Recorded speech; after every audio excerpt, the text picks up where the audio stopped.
பூரி ஜெகநாதர் கோயிலின் புதையல் அறை சாவிகளை முடிந்தால் பிரதமர் மோடியை கண்டுபிடித்து தரட்டும் என்று தமிழ்நாட்டைச் சேர்ந்த வி.கே. பாண்டியன் பதிலடி கொடுத்துள்ளார். ஒடிசாவின் கட்டாக் பகுதியில் நடைபெற்ற தேர்தல் பிரச்சாரத்தில் பேசிய பிரதமர் மோடி, பிஜு ஜனதா தளத்தின் முக்கிய பொறுப்பில் இருக்கும் தமிழ்நாட்டைச் சேர்ந்த முன்னாள் ஐஏஎஸ் அதிகாரியான வி.கே. பாண்டியனை கடுமையாக விமர்சித்தார். 6 ஆண்டுகளாக பூட்டப்பட்டுள்ள பூரி ஜெகநாதர் கோயிலின் புதையல் அறையின் சாவியை அவர் தமிழ்நாட்டுக்கு எடுத்துச் சென்று விட்டதாக குற்றம் சாட்டினார். இதற்கு பதிலடி கொடுத்துள்ள வி.கே. பாண்டியன், அளவற்ற அறிவாற்றலை பெற்றுள்ள பிரதமர் மோடி பூரி ஜெகநாதர் கோயிலின் புதையல் அறையின் தொலைந்து போன சாவிகளை கண்டுபிடித்து கொடுக்க வேண்டும் என தெரிவித்தார்.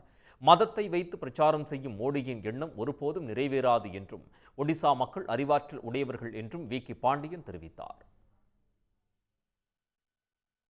He is genuinely upset that Lord Jagannath has been dragged into politics so much in this election, which is not fair.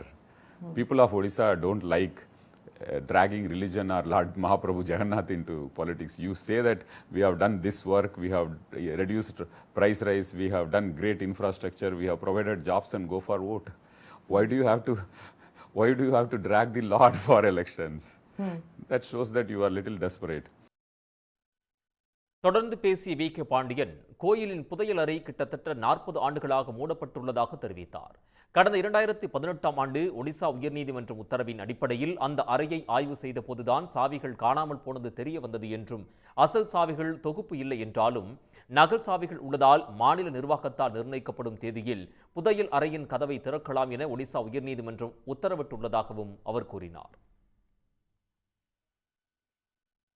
இதனிடையே இந்திய கம்யூனிஸ்ட் கட்சியின் மாநில செயலாளர் முத்தரசன் விடுத்துள்ள அறிக்கையில், தொலைந்து போன பூரி ஜெகநாதர் ஆலயத்தின் கருவூலச் சாவிகள் தமிழ்நாட்டில் இருப்பதாக பேசி தமிழ்நாட்டு மக்கள் மீது தீரா பழி சுமத்தும் பிரதமர் மோடிக்கு கண்டனம் தெரிவித்துள்ளார்.